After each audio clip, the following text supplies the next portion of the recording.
Nation. SMD Law is the official law firm of the Spartan Nation. Check them out on the interwebs at smdalaw.com or at 866-529-3537. No matter where you are in the state of Michigan, Upper Peninsula, Lower Peninsula, it doesn't matter. They have an office near you. So whether you need to send a letter to an annoying neighbor, or you're a criminal and you need defense, maybe you just have problems with elder law, check them out, smdalaw.com today. The official law firm of the Spartan Nation. Call them first. Then you act. Welcome back to Spartan Nation. We now bring in Spartan Nation's senior writer, John Schopp, who talks with us each and every week on the state of Michigan State sports. We're talking all hoops today as they head to the nation's capital to take on LSU, and should they win, probably get a shot with Duke in the Elite Eight to head to the Final Four in Minneapolis. Let's bring him in. Johnny, how are you? Well, not too bad at all. This is, to me, the funnest time of the big dance. When your team makes it from first weekend to second, those days between the two rounds are among the most fun to be a college sports fan. And what a wild way for Michigan State to get to this Sweet 16. And to be honest, I know it looks really, really like they'd be playing another Big Ten team again. Maryland with a huge comeback, gets ahead of LSU, and then somehow loses it there at the end. That was wild. And then, of course, what happened with Duke and UCF was wild as well. UCF had that game won probably 3 times. It's hard to believe today that they let that one get away from them. Spartans are going to have their hands full and certainly be ready, and I think play their best they have so far in the tournament when they tip it off Friday night here this week.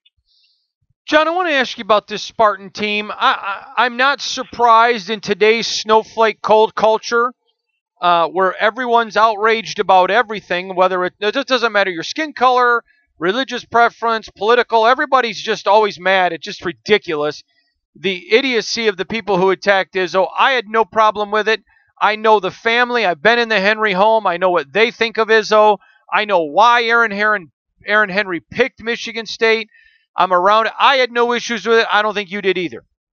No, I thought it was a non-issue, more faux outrage than anything. Depending where the outrage comes from, look, I thought we knew the deal with Skip Bayless 15 years ago or so. So really non-outrage, faux outrage. We've seen that kind of stuff in timeouts all the time. The only guy I was really hoping to hear from was A.J. Granger, because in my time, and I had a great view from up high in the rafters there, starting in 98, nobody took more, ever, than A.J. Granger. Nobody caused more Reebok pins to go flying off of Izzo's jacket than Granger. Granger got blamed for everything, including the weather, I believe. So that was nothing. It's a non-story. What is a story is this team survived the ridiculousness of their seeding and being asked to play less than 4 days after finishing the Big Ten tournament. That was so tough. You could see it. You could see dead legs. They find a way to get through Bradley. Then they start really getting it going well against Minnesota. This team is going to be fresh again and as healthy as they can be. Obviously, they're down 2 starters, but they are going to be ready to go Friday night. I think we're going to see the best of them this weekend. Totally agree. We're talking to John Schopp, Spartan Nation senior writer, about the state of the Spartans. John, Xavier Tillman just continues to get exponentially better every single time he touches the court. How good is this guy, and how big is his upside?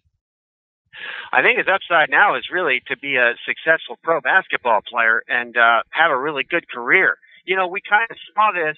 I think some people even saw it, if I remember seeing some of the coverage of Spartan Nation at the summer league before his first season. So you've seen a guy with really, really bold intangibles, and he's really taken off. Again, as long as he can stay out of foul trouble, he is doing exciting and impactful things on both ends of the court the whole time. I mean, he really was a difference maker against Michigan a couple weeks ago. He really played well against Minnesota, and they are going to absolutely need him to keep on rolling. I think that this team is here. They're in the present. They want a piece of something they think that they should have had for certainly last year.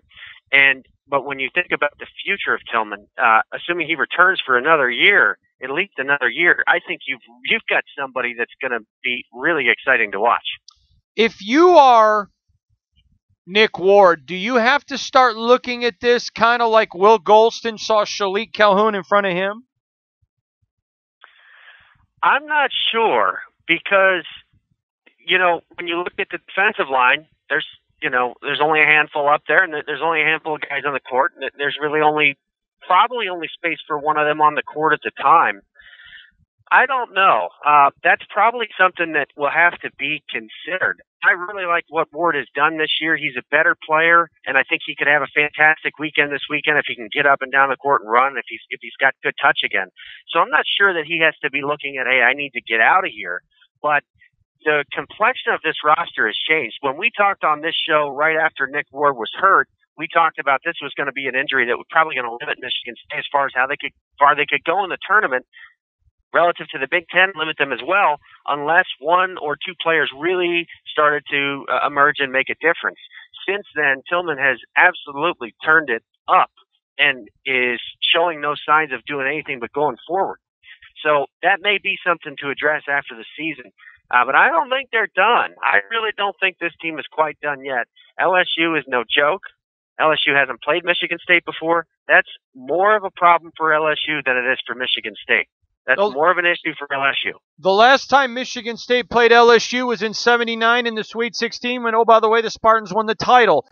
John, talk about Cassius Winston. How special is this kid? And do you expect one day, I think he'll be back next year. I'm going to tell you right now, I've already said this earlier, Yeah. He is going to test the NBA waters this offseason. I do believe he'll be back. If he has another year like this year, do you expect one day to see his name in the rafters, his jersey in the rafters at Breslin Center? Ooh, well, if he wins the national title before he's done, yes. That, I think, would definitely cinch it. If he gets to at least one Final Four in the next 2 years, you're talking about a maybe. Charlie Bell is the guy that has got his number up there, or certainly will and should. And he would be in that kind of category. If Winston can finish his career, he's probably going to get to that rare air that I have Cleves and Lucas in as far as point guards at Michigan State. I do think the same as you. It's fantastic that Cassius Winston will get to test the NBA, get feedback from it, and I do believe he'll be back at Michigan State. And then what I want to see him do is just continue to improve. Shot selection is a key. Look, Spartans got problems in that they turn the ball over too much against Minnesota. Everybody sees that and knows that, so you want to see them try to clean that up. But I do like what this team has done is they have not repeated the mistakes of last year. They didn't take 37 three-pointers all weekend. They did not even take 37 all weekend, let alone in one game, as you saw last year against Syracuse, and beat themselves. So I like what Winston is doing relative to the shot selection at Michigan State. And look, he's a little bit more of a scorer, I think, than people around college basketball realize. And I don't think he's done. I think he can still refine his scoring game. And when you've got that, you've got pretty close to a complete point guard, and then you've got a difference maker. Then you've got a guy that definitely has a shot to have a jersey in the rafters. Totally agree with you. We're talking to Spartan Nation senior writer Johnny Shop. John, Matt McQuaid, this is a guy, absolutely, I think he so flies under the radar because he's just not assuming. He's an absolute prince of a player in one specific way that stands out to me. He is as tough as nails, but he is a gentleman in doing so. And that doesn't always happen on a basketball court. We've seen some classically tough players, tough teams. I think about the Pat Riley Knicks that were just banging people around. They were tough, and they looked like it. McQuaid is tough from head to toe. He's tough inside that 5-inch, 6-inch space inside in between his ears, and it's starting to show now. And I don't think he's done either. I think this is a guy that's extremely motivated, although it doesn't show on the surface because of what happened last year.